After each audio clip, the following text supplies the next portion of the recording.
Joining us now, Rohit Kulkarni, senior analyst covering internet and capital markets at MKM Partners, and Joe Moglia is going to stay with us as well. Rohit, I remember Netflix got under 200, and I said if I could buy it, I'd just buy it.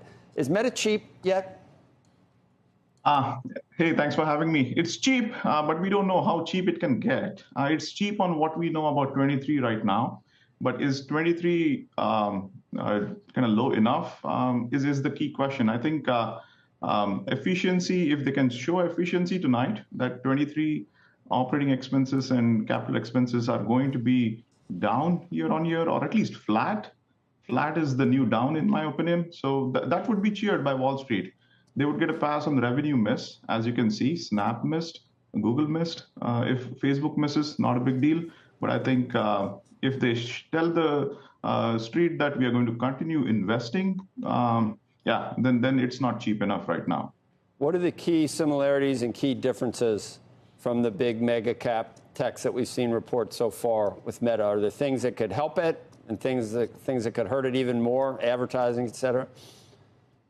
The broad-based slowdown that Google saw that Google is reporting. I think that is applicable uniformly to a company like Meta, as in search to some extent, along with Facebook's feed, have a lot of overlapping characteristics as far as demand, as far as customers, as far as behavior of advertisers are concerned.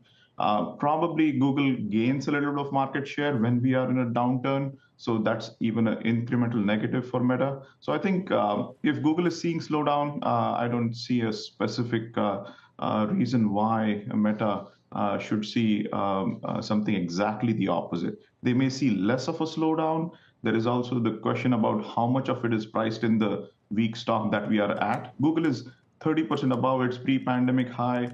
Facebook is probably 20 to 30% below its pre-pandemic high. So I think there is difference in what's priced in and what the reaction could look like. But having said that, if the question is about demand and revenues, I think Meta follows the weakness of Google.